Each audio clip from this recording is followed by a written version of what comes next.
Good morning and welcome to today's webinar, Managing Difficult Employees, 15 Types of Employees Who Challenge Us, presented by our sponsor, Heffernan. We're so happy you can join us. My name is Michelle Wilcox and I will be your moderator today, and I will also be monitoring questions you may have during the session. Before we open up the session, let's review a couple of key items. All the webinar materials we discuss can be found at the URL currently showing on your screen. I will also be showing this URL in a follow-up email, so don't feel like you need to write it down right now. If you have trouble with your internet connection during the webinar, we recommend leaving the presentation and logging back in. We do not control your audio, your devices do. So if you have audio difficulties, try adjusting the volume settings on your device. If a telephone line goes down during the call, hang up and call back again at the same number. If all lines go dead, watch the on-screen chat box for an alternative call-in number. Feel free to ask questions or provide feedback by using the chat box or questions box during the webinar. If you are using a tablet, you may need to tap on the screen for the options bar to appear. Then you can select the appropriate option. We may not respond immediately, but we will try to work your questions and feedback at the end of the presentation. If we can't get to your comment or question during the session, we will be online afterwards to respond, or we may follow up in an email if we run completely out of time. You may also email us at moderator@aspenrmg.com for up to 48 hours after the webinar. This is a 1-hour presentation. Again, we will address questions and comments at the very end of the presentation, but we encourage, as they come up, to please go ahead and pop those questions into the question box.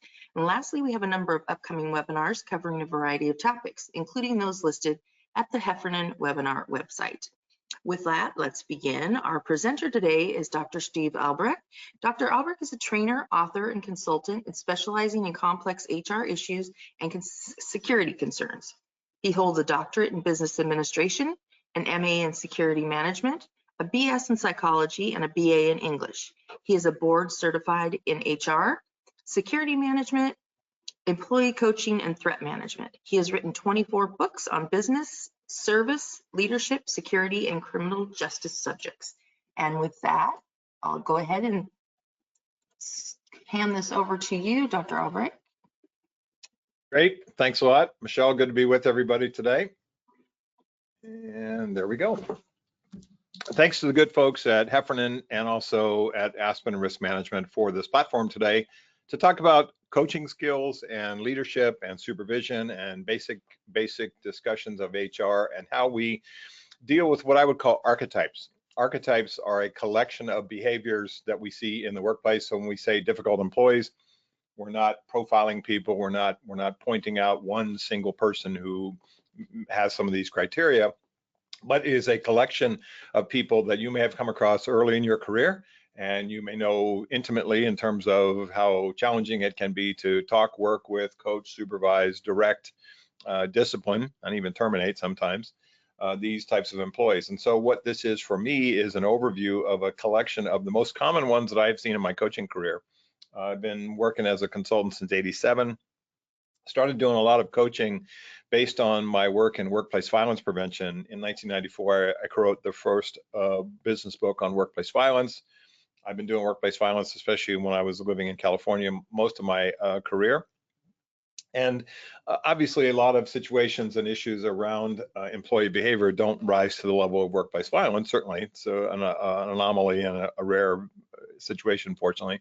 But a lot of things I came across in my work in conflict between employees, conflict between supervisors, conflict between employees and supervisors, teams not getting along, really started to cement my understanding of these 15 challenging types of employees.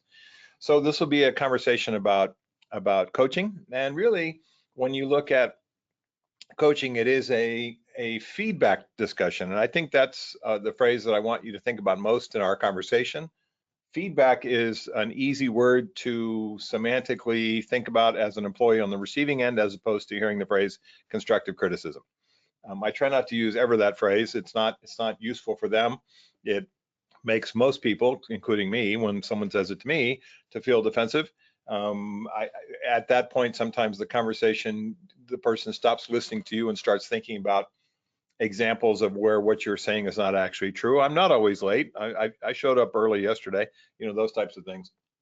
So I think about the concept of feedback. Good supervisors, good managers, good bosses give feedback. And one of the exercises I have done throughout my training career, I used to work for the American Management Association and taught programs for them for about 13 years all over the country, is an exercise called Best Boss, Worst Boss. And Best Boss, Worst Boss says, give me the traits, characteristics, behaviors, idiosyncrasies that the best boss that you ever worked for in your entire working life from age 15, 16 forward till now, any job you've ever had, compared to the worst characteristics, with the worst traits, the worst behaviors of the worst bosses you've ever worked for. I worked for a boss who was an alcoholic, and that was no fun, as you can imagine. You know, we've all worked for bosses who were not their best. What are the traits, characteristics, and behaviors of both of those groups? Not surprisingly, when we do this as an easel pad exercise, the best bosses have a long list, but the worst boss characteristics are even longer. Right? We have a tendency to focus on what's not gone so well in our working career with those types of bosses. Well, here's the thought process there. Do you think your employees make that same list when they're talking to each other at coffee and during the day? Certainly. Do you get compared as a boss, a manager, supervisor, lead, whatever you are? Do you get compared to the best bosses and worst bosses they've ever worked for? Of course. Which list do you want to end up on? And so when you look at the characteristics of the best bosses, I'm guessing that you probably have the same thing I do, which is good communicator, supportive, mentored me, coached me through difficult times, helped me get the training and support that I needed to be successful in my job, were the characteristics that we're looking for. So when we look at these 15 types, what I want you to think about is, again, are these archetypes? Is this a collection of behaviors in the type of employee that you might have come across in your supervisory career? Or is it somebody that you're dealing with now in terms of the totality of their behaviors? It's quite frustrating. Maybe that's why you're on the call as we sit here today. So George Bernard Shaw said, on the whole, human beings want to be good, but not too good and not quite all the time. So it's interesting that we look at the conversations now that are coming forward in our environment in the workplace around work from home. And, you know, Amazon just said, come back to work now full time. So that means 5 days a week back in the office, no more work from home environment for some of these larger organizations once the pandemic ended, which has caused some challenges. We hear a lot of arguments and discussions amongst people on social media and HR sites and chat groups and things around employee motivation and supervision and management about work ethic and quality of work and the types of things that drive supervisors crazy, which are maybe see some of the things that you see in our conversation here today, that they are not sure what the solutions are. And it's you know, I told this employee they need to come to work at 8 o'clock, and then they went to HR and said that I was yelling at them. I told this employee that the quality of his or her work, the written quality of his or her work needed to improve, not to give me things that are filled with errors that I have to recorrect before I send it out. And they complained to my boss that I was picking on them, those types of things. The idea that work ethic is generational, and there's this sort of, and I see this a lot in my coaching work, this sense that, you know, the previous generation doesn't understand the current generations, and the generational conflicts that sometimes come up. Older supervisors, younger employees, younger supervisors, older employees, and the conflicts that come up sometimes where people's perceptions of each other is, you know, I miss the good old days, whatever they were.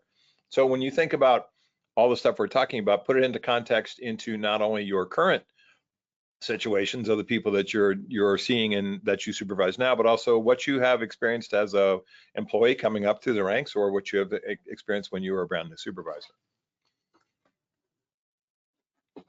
So when I go back to this idea of archetypes, I think about the concept of being able to accept this person. I don't care what they look like, I just care what they do. And we really focus on two issues in how we perceive employees' contributions to our efforts, either your public sector or private sector.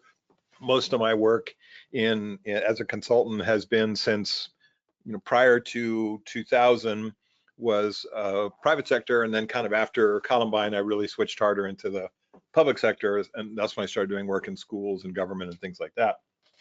But when you think about the two areas that are the most common for coaching conversations, discipline conversations, or termination conversations, it's really in two areas: performance and behavior.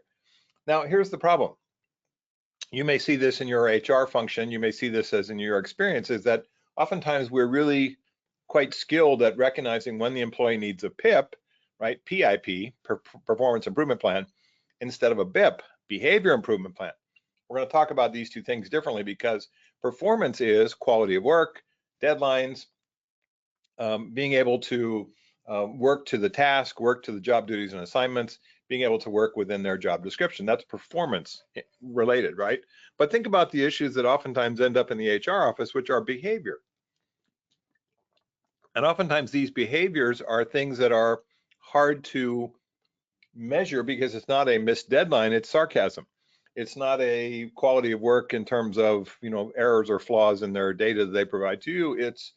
It's being an idea killer in meetings. It's being rude or sarcastic to clients, coworkers, customers, taxpayers, whoever it is that we serve. So I oftentimes see a lot of situations where behavior is the concern, not the performance. And so what I sometimes see in those situations is someone will say, well, this person is our best salesperson, but he's a jerk. This woman that works for us is our best IT manager, that her technical skills are through the roof, but she's rude to our department heads, right? So when you look at these things across the board and you say, is it a performance issue or is it a behavior issue? And then what I typically see is they sort of try to mix the two. Mixing the two means that you've said this is actually a performance or a behavior issue, but I'm going to couch it under a performance improvement plan. I think you have to have the courage with a capital C, and a lot of stuff we're talking about in coaching and discussions with employees demands courage, supervisory courage, management courage, to speak the truth and to call people in a coaching conversation, which is not punitive, right? Coaching is a series of conversations about performance or behavior over a span of time to look for changes in performance or behavior. And if those things don't occur, then our last coaching conversation is what's called a performance or a PAM, a personal accountability meeting, where we say we're no longer going to talk about coaching. We're going to talk about this is the last coaching conversation before we switch over to discipline. And if you're in a public sector organization, that means or a union organization, that means they're entitled to a rep or a Weingarten meeting after that.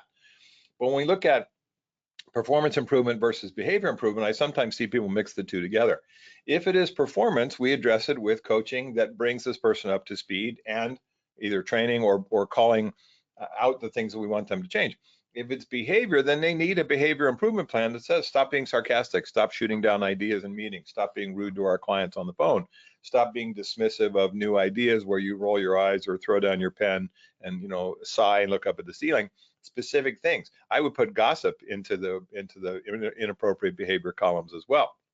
So, this paradox that we sometimes see, which is the employee is great at certain parts of his or her job, but not good at the behavior part, is what needs to be addressed with a behavior improvement plan. I hope that distinction is clear to you at this point. So I asked some questions of myself and the situations that we're dealing with. What is this person's impact on the business? I asked that question a lot in my work to say, does this person's behavior, does it hurt the business? Now, certainly some people are eccentric and have their own idiosyncrasies at work, and how they decorate their cubicles and all kinds of other things, which we would not particularly do ourselves, but it doesn't hurt the business. It's just them being fun and quirky and whatever, it's their personality. When stuff hurts the business, it's harassing, it hurts our client-customer relationships, it interferes with team success. Those are things that we focus on. Second, do we rationalize unacceptable behavior? And then you say stuff like, well, Steve, I'm not a cop or a social worker or a security guard or a lawyer or a psychologist. I'm not an HR specialist like you. What am I supposed to do? And the answer is get support from your stakeholders, the HR stakeholders, the leadership supervision stakeholders, your boss's boss, the people, even your peer bosses, peer supervisors, your colleagues that can help you with answers to questions and problem solving behaviors, especially when you give them scenarios and say, what can you help me with? What will we do? The way we rationalize unacceptable behavior is we typically wait for the big event, the BE, right? The big event is sexual harassment or a serious bullying situation, or somebody makes somebody so crazy that they quit, or we lose customers or clients based on this person's behavior. That's usually the big event. What I'm asking you to do is get in front of these things before they turn into the big event. And again, are we talking about profiles or behaviors? We're talking about behaviors. And as our goal, peace or justice in these conversations with the employee, it's peace. We want people to get along, despite differences, to respect each other's diversity, to respect each other's approach to how they do the work, so we're all going in the right direction. That's what peace is all about. Look at that fourth point there. Fourth point, fifth point. I'm an English major, so I have a hard time with numbers. What should asking for help mean? Amongst your peers, it should be supported. Amongst your bosses, it should be supported. You should not hear what sometimes some leaders say, some supervisors, managers say is, why can't you manage this person as successfully as you manage these other people? Why are you coming to me for help? You should be able to know how to do this. Instead of saying, hey, let's talk about what challenges you have with this person. Let's talk about some solutions that I've thought about. Let's talk about some solutions that you have that I can vet, I can agree to, and let's go forward. And so, the shooting the messenger approach, which says, I do not get positive feedback and I do not get support from peers or bosses when I come to them, or HR, when I come to them for help, which means I won't do it, and we're missing an opportunity to correct some things. Alignment is another big issue. Maybe you are the best person to coach employees based on the fact that they don't work for you, but you have better alignment. Alignments could be based on age or race or gender, or previous experience, which just tends to be positive. There are some supervisors that just rub their employees the wrong way. There are some managers that just they can't, no matter what their approach is, they just don't connect with employees. Maybe the approach in your organization is to cross coach each other, cross coach other employees and say, this person is not in my chain of command, but I have a feeling for what they do and how they do it within the concept of our team approach, and I may be able to help with my expertise. So I'm not about piling on more work for each other, and I'm not about coming riding to the rescue of your colleague supervisors, peer supervisors. But sometimes you say, if we have the kind of organization where we can be flexible about who provides the solutions, as opposed to saying we need to stay within our chain of command, we may get to the root of the problem a little bit easier if there's a better connection between that employee and whoever is doing the coaching for them. I like the idea of giving people as many chances and approaches and solutions as we can, and asking them to correct. If that doesn't work, we move to consequences. Consequences are performance improvement plan. Consequences are behavior improvement plan. Consequences are written warnings. Consequences are oral warnings. Consequences are demotion, hours change, job duties change, punitive consequences to say we're moving towards progressive discipline, which is the last straw, right? If there are no consequences for the employee's behavior, that's going to either continue or escalate in the worst possible world. Do we need acting skills? Sometimes we talk to people, we do. This person frustrates me, but I'm not going to let it leak out of me. This person gets on my last nerve, but I'm not going to let them know that. I'm a professional person in a professional environment. I have patience, I have empathy, I have time on my side for certain situations that are not an emergency, and I'm going to ask for changes. And do I see proof of change in our conversations? Do I see this person moving quickly towards the right direction or slowly? And any proof of change which is positive, sometimes it's jaguar speed, sometimes it's snail speed. We still see movement in that direction. We just keep on keeping on. So let's talk about why we have these coaching conversations with the Big 15 based on the Big 7. The Big 7 is a collection of things that are coachable. The Big 7 are a collection of things that we care about in terms of what we want to be successful in our organization, and specifically our teams and our departments. Now, here's the problem with the Big 7. Some of them are concrete. Attendance is pretty concrete. Violation of policy and procedure, you cannot smoke in the dynamite factory. That's pretty concrete. But some of the other ones are more abstract. Work performance is an abstract concept. Some people say, well, it was good enough. And you say, well, I want better than good enough because it's not good enough for our clients or our customers. Conflict is an abstract concept, right? We don't have to love or like each other, but we must coexist in the environment that we're in. You can ask that of employees. Get along, right, in the time and space that you're here. Attitude and service problems and teamwork problems are abstract concepts. So what you need to do in terms of the coaching discussion about the Big 7 is to put these into examples, and not just say something like you need to serve our customers better, but when you say or do these things over the phone, when you say or do these things during meetings or discussions or Zoom conversations with our customers or clients, it hurts our business, and here's some specific reasons. Not just get along at work in terms of conflict or teamwork, but specific examples of when it's not happening or specific examples of what you want to see. So the challenge for you, back to management courage, The challenge for you is to say, how do I take some of these big 7 here and turn them from abstract concepts like conflict, which is bad for business, right, into more concrete examples. Abstract, conflict, but here's some examples of conflict, which is more concrete, what we want you to stop doing. One of the things I see with employees is they will make a sweeping generalization, and sometimes it comes off of the boss's sweeping generalization. I get along with people for the most part, and what you need to say that's abstract. What you need to say to make this more concrete is, here's some examples I have witnessed myself where you've had issues in meetings or in group discussions or staff discussions. I'd like you to make some changes. And when we look at these things in terms of the challenge, abstract is easy. We need to get along. Concrete, how we do it is what we need to tell employees what they need to do. Otherwise, abstract becomes not physically doable in their mind.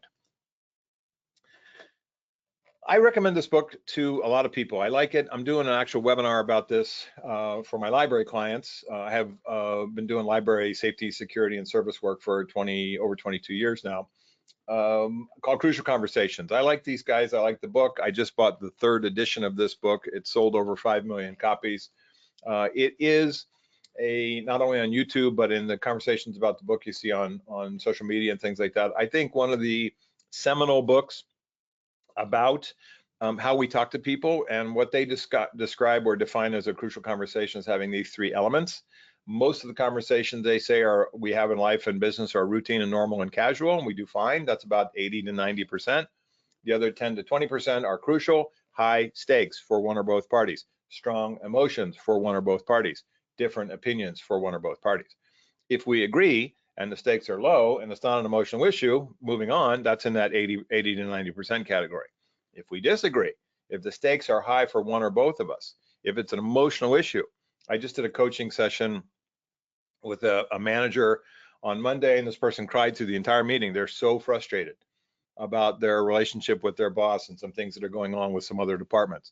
And I just kept giving this person time to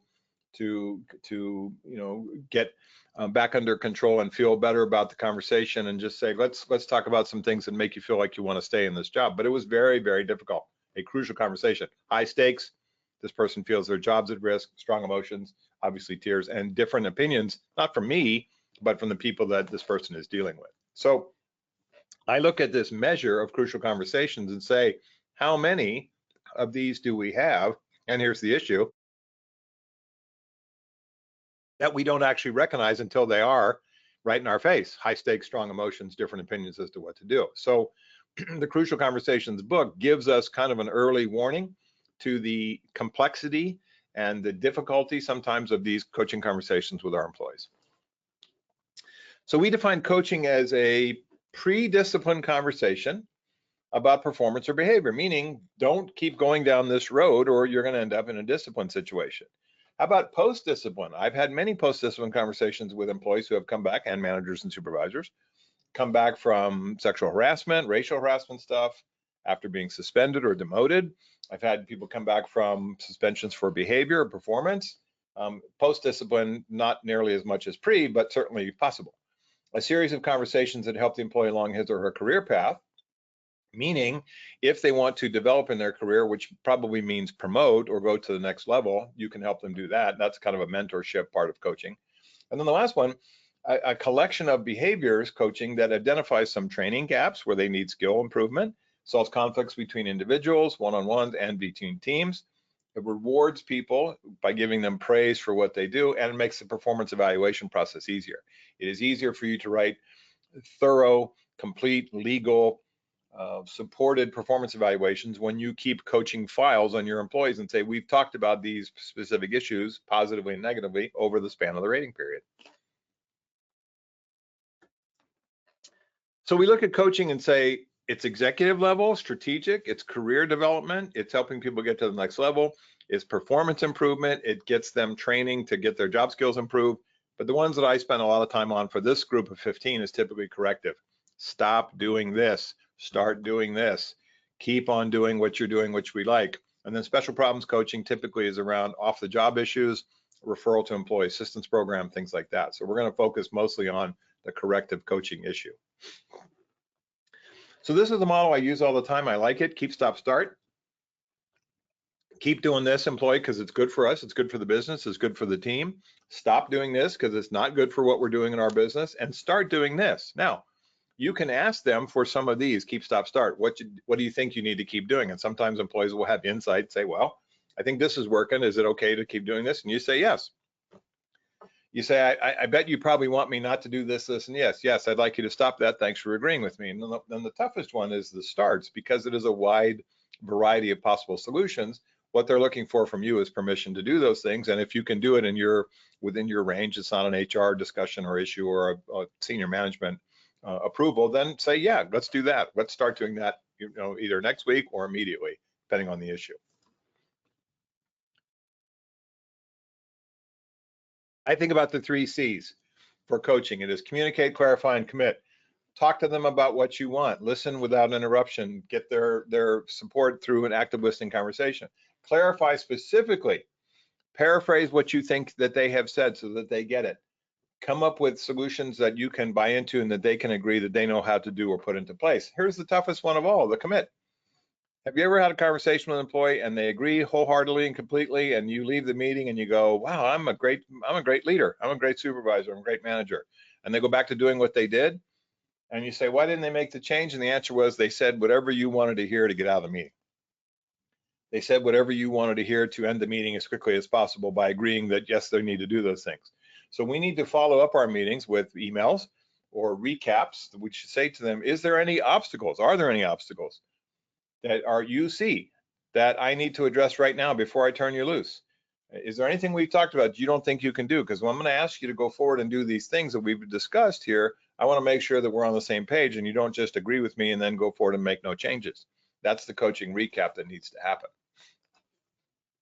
So this last one is the PAM, the personal accountability meeting. It's the cards on the table, last coaching meeting before discipline. This is the coaching meeting where the employee is not made the changes in performance or behavior that you're looking for. And again, we finish with the same coach speech at the bottom. Is there any reason that you can't make these changes? Document what those are. Because the employee comes back later and says, well, I told you I didn't get the training and I don't know how to work the software. That's on us, right? If the employee says, no, I know how to work the software, and then you find out they don't actually know how to work the software, then that's on them. What we look at in the personal accountability meeting is it's a crossroads conversation. This is the last thing to think about before we turn this person loose, with the hope that they're going to do what we ask them to do. And if not, then we help them get to the next level or clarify what their specific actions they need to keep, stop, or start doing. Okay, let's go through the 15, and then I'll wrap it up with questions. This person is male or female, could be intimidating physically, aggressive, rank, status, size, tone to demean others. Lots of reasons for this, mostly from their childhood. They have poor self-esteem, they're sometimes narcissistically entitled, and it works for them. They do it at the bank, they do it at the restaurant, they do it in their personal life. I think we make examples of this person and say, look, when you say or do these things, it angers people, it frightens people, intimidates people. I think you confront these things calmly, but you also create consequences and say, I don't want you to say or do things that are perceived as bullying your coworkers. And here's some examples of what I have seen, and it concerns me. The last part, reward compliance with praise. Sometimes because of this person's fragile ego, we can reward them with praise, say, hey, I appreciate your patience during the meeting. Thanks for the things you said about the new approach we're going to take to this particular project. I like it. Thanks a lot.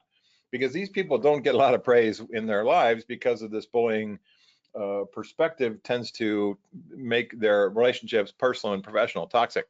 And they sometimes can't figure out why. When we look at the bully, it could be physical intimidation, it could be sarcasm. There's lots of ways that this manifests. Pay attention to what those things are that you see when you look at it, especially in group sessions, and call those specific things out. Don't just say you're a bully. Again, we're not looking at labels, we're looking at archetypes, which is a collection of behaviors over a span of time. Second, sexual or racial harassment. Again, how I still have to keep talking about this at my tender age surprises me, but it still happens. I see it a lot with customers towards employees, sometimes male customers, female employees. I still see sexual and racial harassment in organizations, even in California, which has pretty strong mandates about training every 2 years for managers and training every 2 years for elected officials and training every 2 years for employees. when we look at this process here, it is sometimes a cultural shift in the organization where this stuff is allowed to flourish, which should not necessarily ever happen. What I mean by that is it starts as a small thing and management doesn't address it and say that we don't say or do those things here. A, it's moving towards a policy violation, but B, it's not good for our culture and we don't allow it. It's of a sexual or racial nature where people, the end result is they quit or try to sue us. The sexual or racial harassment happens to the degree where employees are afraid to tell bosses because they fear the shoots messenger approach, or they feel retaliation from the person who is making the threats or who's doing the sexual harassment. We see managers and supervisors not as often, but happens as well as quid pro quo, which is asking for sexual favors to get hired or to stay in their position or to get promoted. They use that as leverage on the employee, which is terrifying. And again, illegal behavior, 100% liability. So when we look at harassing behavior of a sexual or racial nature, these are specific short coaching conversations which say this stops now, or we move directly to progressive discipline. They already may be in discipline territory in terms of oral warnings or written warnings. We call out the behavior, we follow the policies for human resources, we use discipline and up to and including termination. If we don't do those things, the message to the employees that are especially victimized by this behavior is it's okay and it should not be okay. And I think about this too, especially in my customer service situations where the perpetrator is a client or a perpetrator is a customer. Excuse me, do we address those things with those people? And the answer is absolutely. You don't get a free pass because you help pay our bills. We address this and say maybe we change the dynamic by firing this person out of our business, or we change the way they do business with us over the telephone or over the internet or only with a supervisor instead of in harassing our employees. Again, it depends on the context. This is probably one of the toughest ones of the entire discussion I have with this group, the Smart Slacker. The Smart Slacker has retired on duty. The Smart Slacker knows how to work hard but doesn't want to. The Smart Slacker is burnt out because they are topped out. They can't move to the next step level. They can't promote. They're probably 4 years away from retiring and they're just sort of hanging on. They miss the old days. They're frustrated with the new ways. They're frustrated with management's approach to things and changes, which they don't want to make.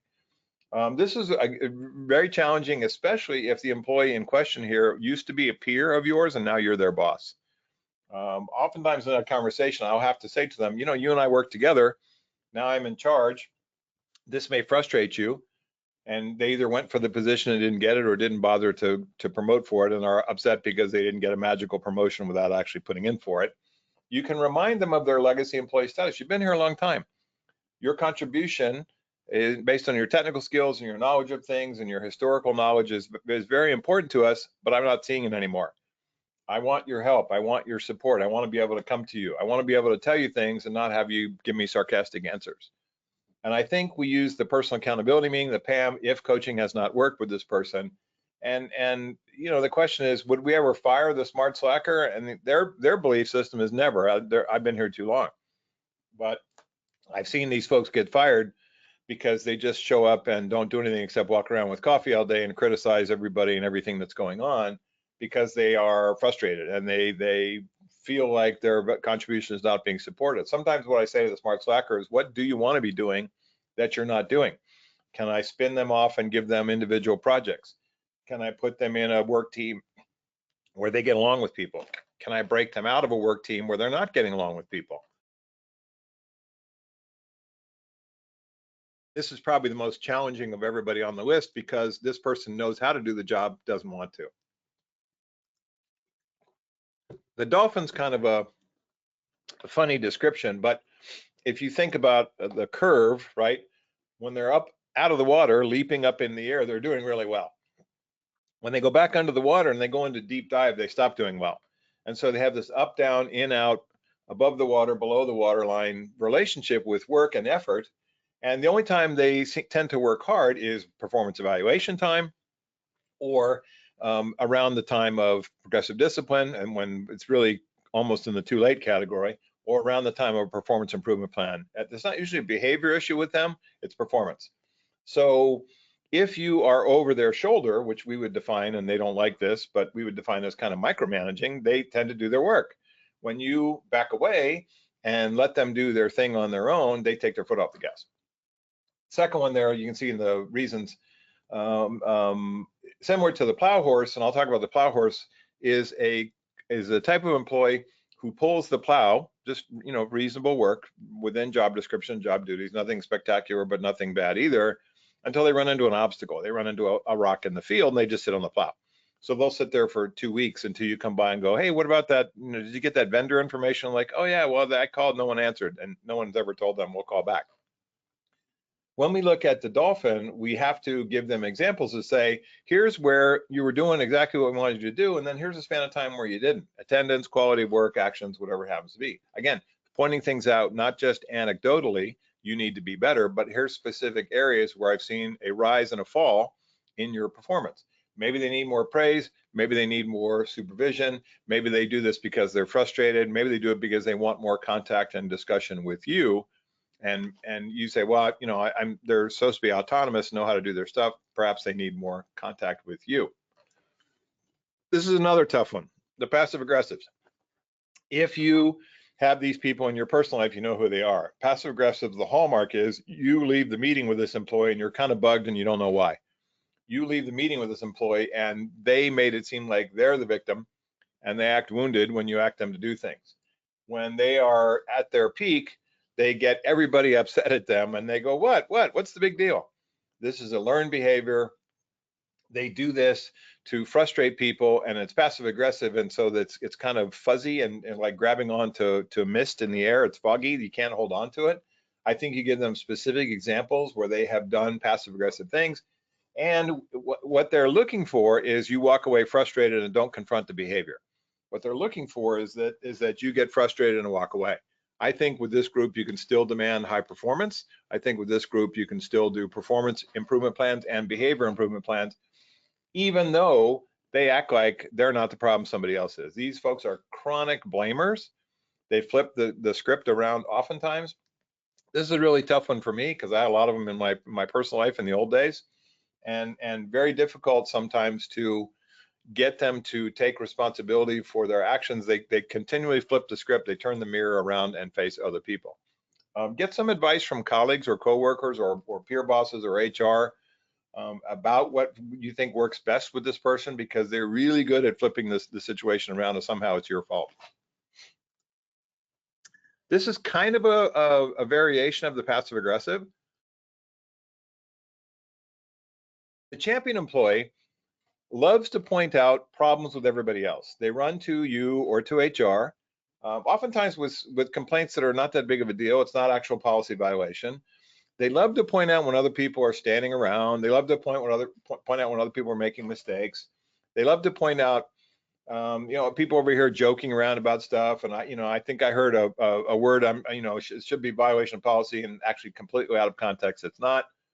I think what you have to say to the champion, and here's the biggest issue about the champion, oftentimes they're not very good at their work. I've seen this a lot in coaching. There's a lot of finger pointing. I'm riding to the rescue. I'm the one that's pointing out all the sins to management. Why are they treating this way? And I say, because you're not doing your work the way they want you to. These people run to mom and dad a lot. They go to HR, they go to bosses, they skip over you as a supervisor, they go to somebody else to complain about what's going on. I think you have to go back and go, let's look at your own performance first. I've heard what you've said about the possibility of sexual or racial harassment in this conversation that you overheard. I looked into it. I don't see it. I don't think it agrees. I don't agree. I don't think it rises to the level of a policy violation. So here's what I want you to do. Stick to your own work. Stick to doing things that we want you to do, and stop being involved in other people's conversations and get back to work. And you say that in a polite way. But here's the thing about the champion. Oftentimes they're gossips as well. And so they have a lot of free time to sort of walk around and listen to things and get involved. And then what happens is, and this is the usual response by people and organizations, they get silent treatment. When they walk in the break room, people don't say anything, they look at their shoes, or they don't include them in social conversations about weekends and what you did and your kid's soccer game, because no one trusts them. And what they complain about then is getting the silent treatment. And so that's usually, from my experience, the best indicator of the champion employee, if they haven't not already run to you 14 times for little things, is that other employees don't trust them, don't want to be around them because they have this sort of telltale reputation. So kind of in that same vein, if we look at passive aggressives and champions of gossip, I oftentimes do an interesting exercise in my workshops, which is I say, let's talk about gossip as a behavior and a performance issue. Let's talk about it as a toxicity in organizations. How would you rate your company or your team or your department on a scale of 1 to 10 in terms of gossip? And 10 being we do it all the time, and 1 being we never do it. Some people say 2, some people shout out 14. What I see in high gossip organizations or high gossip teams is there's a lot of backbiting, there's a lot of silent treatment, relationships fall apart. It could be based on personal stuff that comes off the job that interferes, stuff that people have heard that folks have said about each other. It's really hard to do this, but if you identify, in terms of addressing it as a coaching issue, if you identify the person or persons that you think are most responsible for gossip, I think you have to call them out on it. You have a one-on-one conversation, coaching conversation, which says, let's talk about a interaction, a social part of this job, which is when you talk about others, and I've heard some things or seen some things, or things have been brought to my attention by others, not to say who, but these things have come around where I think it's a distraction. I think it divides people. I think it suggests to me that you're not working to your full potential. I think that it's designed to be toxic and to hurt people's feelings. And I want it to stop. And what we say to the gossips is, I can't control everything you say or do here. And we're not asking you to be a robot. What we're saying is get back to work. And I use sometimes the model metaphorically as the computer virus, which is if you send stuff around, which is a virus to our IT systems, and it originates and orients in your computer, you're to blame, right? We don't want you opening stuff and sending it around. That's not good for our IT system. This is the same thing in gossip, which is it hurts people's feelings, it ruins relationships and makes people quit. It gets the silent treatment going. It's not what I want. I'm going to ask you to stick to appropriate business conversations, appropriate social conversations where people don't label you with this. And I don't want to hear examples of gossiping coming forward, because it is possible to have a team where the level of gossip on a scale of 1 to 10 is 2. When I go to places where it's 14 on a scale of 1 to 10, there's a lot of other stuff going on. Trust and poor performance and toxicity and harassment, and it's not great. So here's one that's books have been written about. If you put in psychopathic manager, psychopathic executive, psychopathic boss, psychopathic leaders, there's lots of business books on this subject, which is sort of interesting, right? We tend to think about psychopaths like serial killers. Those are sociopaths. I used to teach criminal profiling in grad school in San Diego at National University, and I taught a whole program on their forensic science on classes on abnormal behavior. If we look at the psychopath, this is a person who's manipulative and lying and hurts other people, not physically like sociopaths do, but emotionally. And these people are very difficult to treat in terms of a psychotherapy relationship. They manipulate the therapists, right? And these people need boundaries, which is you tell them no more often. We need better sort of structure in terms of having them keep their behavior within appropriate, reasonable grounds in the organization. If not, we fire them. This stuff can be frightening to people. They can be wounding to other people emotionally. It's sort of a combination of the bully and the passive aggressive. They go, what? You know, it's not me, it's them. I look at this person and say, and here's the challenge, sort of, you know, within this conversation, is sometimes they can be good performers in terms of sales and getting things done and meeting deadlines and things like that, but they're not great people. So no empathy for others, smooth like a snake. Maybe you have worked for this type of person as a boss, hopefully not. But you may see, it's more rare, it's probably the rarest of everybody on the list. You may see this person in showing up in terms of their behavior that other people are bringing to your attention, that they lack empathy, that they're wounding to other folks. You need to address this carefully, oftentimes with an HR support from your senior management to say, what is our approach here? You can't fire somebody for being mean, but we can look at, say, what is the impact on our business in terms of this person's overall behavior and start to address it. They're not great in terms of correcting their approach because it works for them, but we have to give it the try.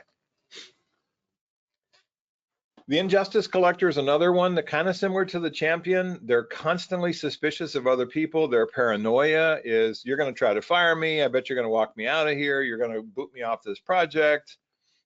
We want to prove them wrong with facts. We let them vent, but we control the conversation. The injustice collector is suspicious of other people.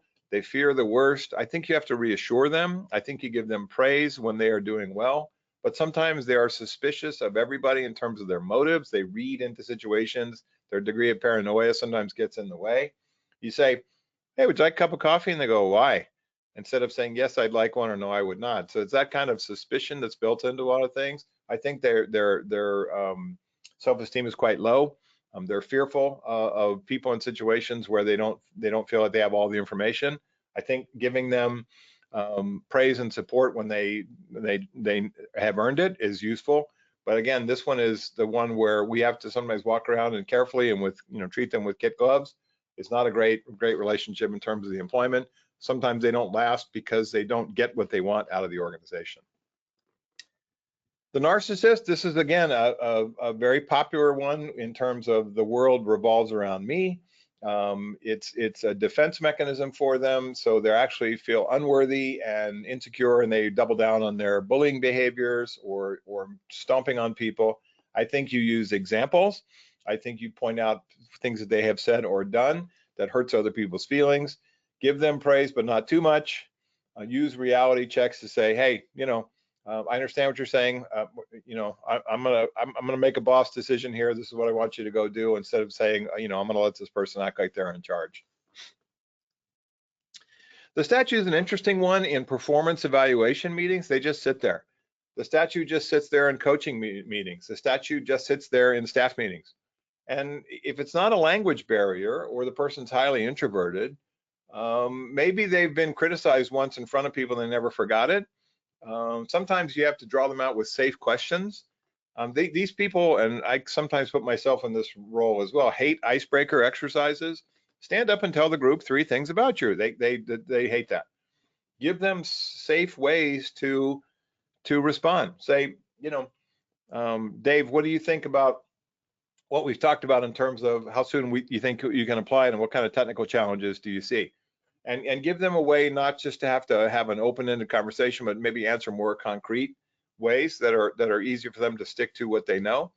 Give them praise, and then don't allow the idea killers to be around them. The idea killers love to pick on this group because this person will say something like, well, I think we ought to try this, and then the idea killer jumps all over and says, that's a stupid idea, or we tried that, or you're new here, and we don't do that type of thing here, and that shuts the person down for a long time.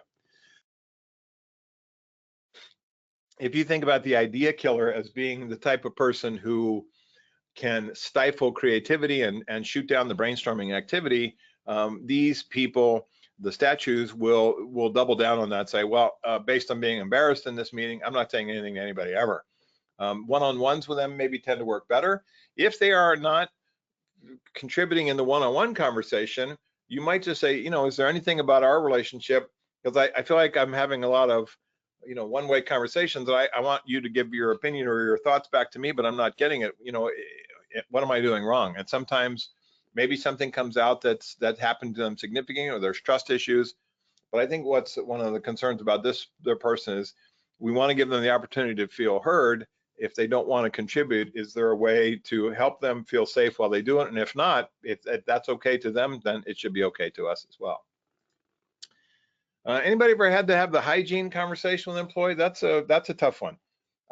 Sometimes it's medication, it's depression, it's religious, it's revenge. I've seen a lot of revenge stuff. I'm gonna stink because I don't like my coworkers. I'm gonna use it to bother other people.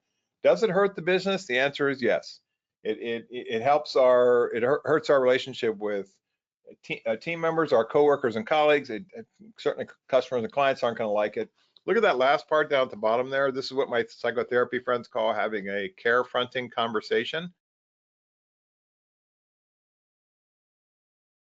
This means we care enough to confront the issue. We care about the person and we confront the issue. You say, do I need to make some kind of accommodations for you in terms of ADA, in which case we contact HR?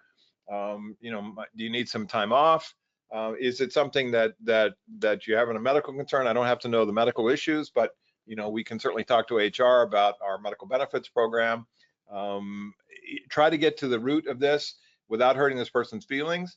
It's really, really tough to have this conversation.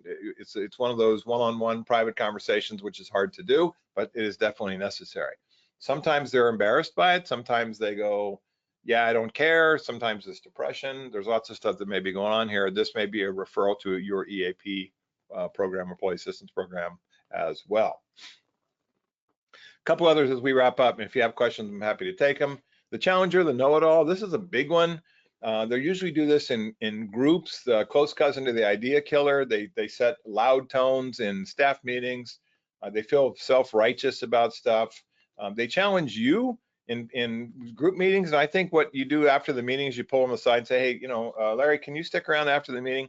When you argue with me in front of everybody else, or you disagree with me in such a way where you're trying to make it as my ideas are ridiculous, I want you to stop that. You're entitled to an opinion, but I want you to stop trashing my ideas or other people's ideas. Sometimes I have to be the boss, and sometimes I'm going to make some decisions that may not be what you agree or the right thing to do. I want your opinion, but you have to do it in such a way where it doesn't intimidate the group. And I want you to stop being in such a way where people are afraid to speak because they know you're going to stomp all over them. Jokester is an interesting one. This person uses sarcasm a lot. They interrupt sometimes. Their jokes are sometimes borderline sexually or racially harassing and not appropriate. Sometimes they're highly sexually or racially harassing, and in which case not appropriate. They do this sometimes as attention-getting behaviors. It's kind of like the know-it-all, except with a sarcastic humor attached to it. Oftentimes the humor is mean.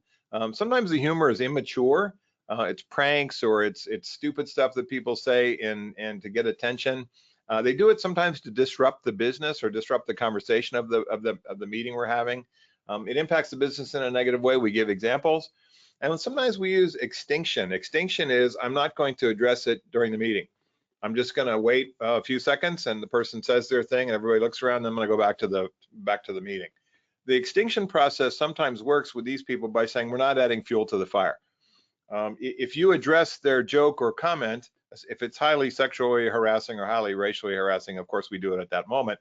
But if it's just some stupid joke or comment, address it one-on-one with this person after the meeting, not during the meeting, because it just adds fuel to the fire. It gets us into that tennis match where we keep hitting the ball back and forth. Plow horse I talked a little bit about. These people are nice folks. They pull the plow until they run into a rock or an obstacle in the middle of the field and they sit there. The issue there is they have not been told to be a creative thinker. They've not been told to be an option thinker. They've not been told to problem solve. Some boss back in the day said something stupid like, I don't pay you to think, I just pay you to sit there, and that's what they do. So when they do things on their own self-initiative, give them praise. When they do things without being asked by you, give them support and thank them for what they do, because oftentimes they're worried, terrified about making a mistake. And in reality, say, keep working on the problem until you come up with the answer. Yeah, I'm giving you, control of this project or this issue. Keep working on it until it comes to conclusion, then bring me the results.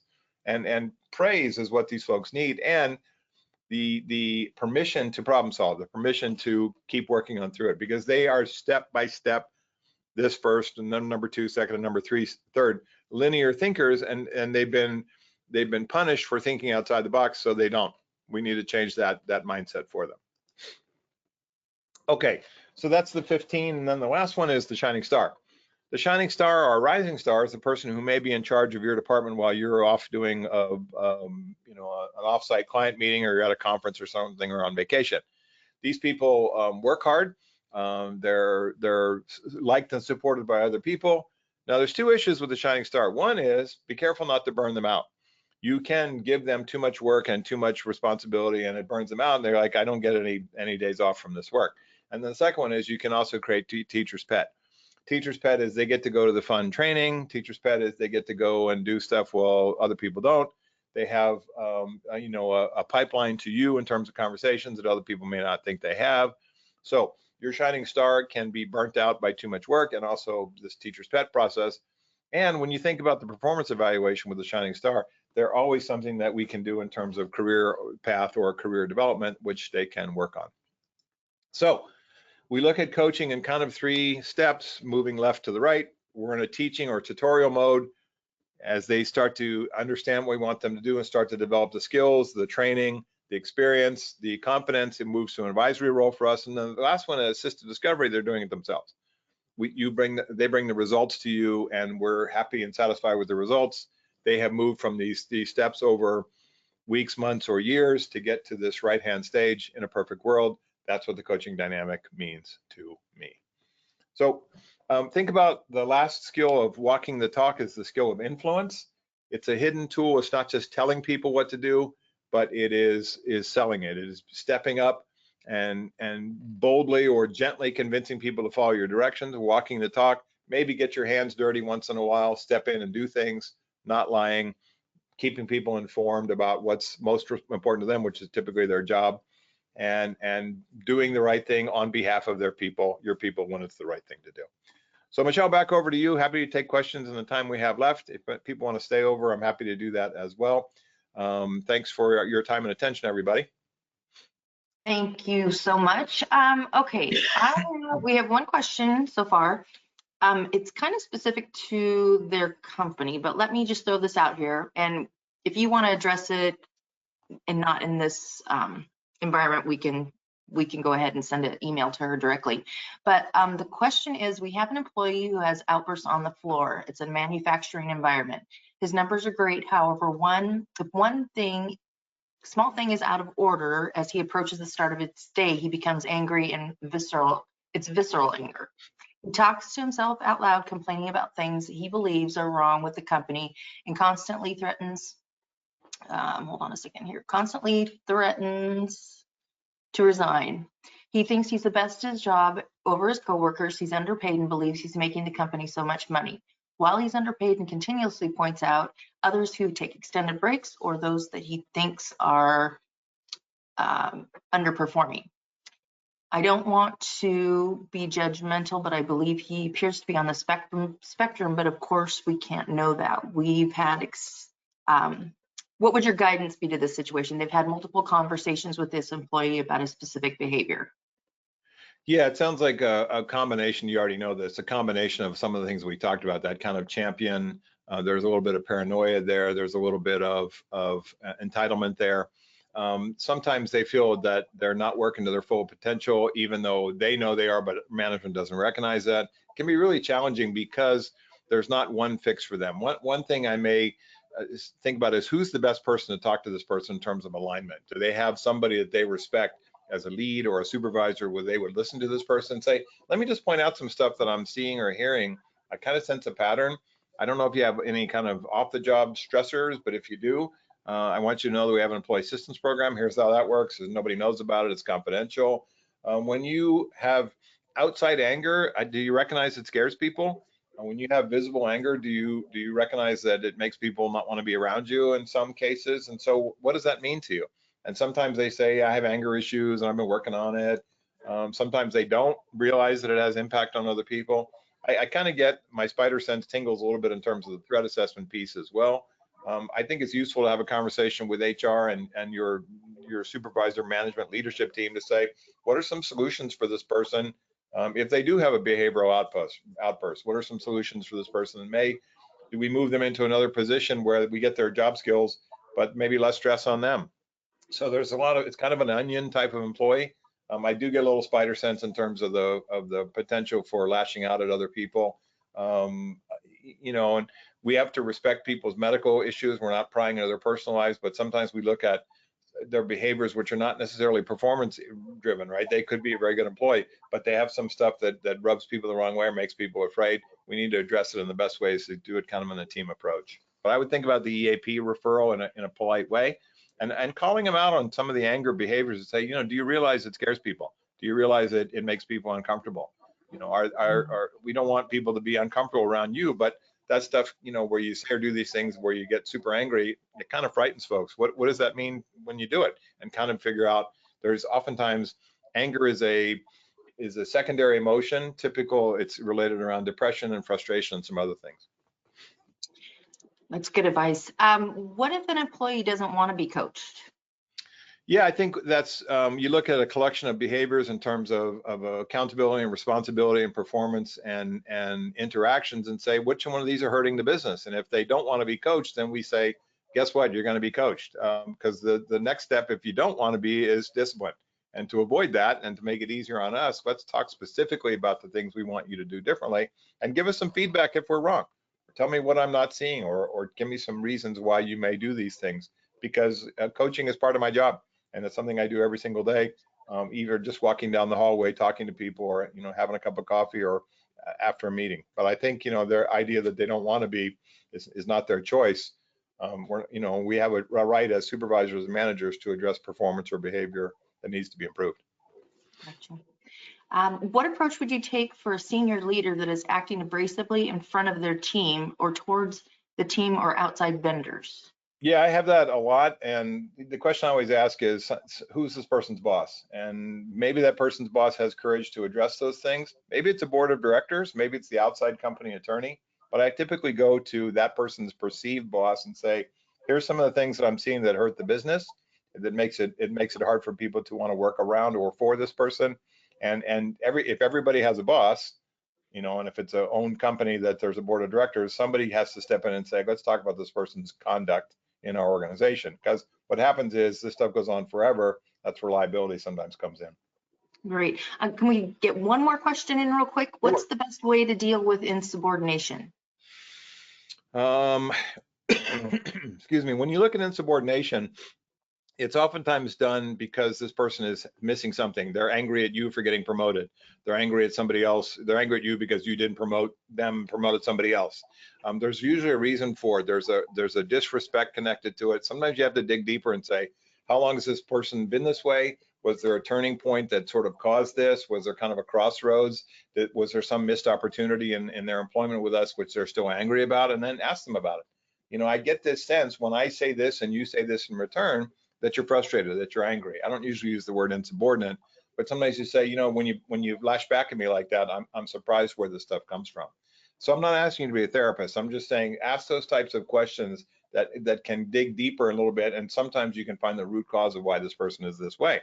And if you can, then you say, you know, I'd like you to do less of this type of conversation with me because it just hurts the business, you know.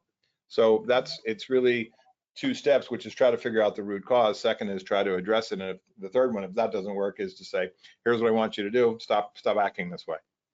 Great. Well, thank you so much, Steve. And for those of you that had a couple extra questions that we don't have time for today, we will reach out to you individually and answer those. I want to thank you all for attending today's webinar presented by Heffernan. And again, we'll send you an email with instructions on how to access a copy of the presentation to our website. It was recorded. Thank you, Dr. Albrecht, for your time and expertise today. We hope all the attendees found today's webinar to be a valuable use of your time. Be sure to join us on October 1st for our coaching skills for supervisors, getting employee performance and behavior improvements one meeting at a time webinar. Thank you all and have a great day. Thanks, everybody.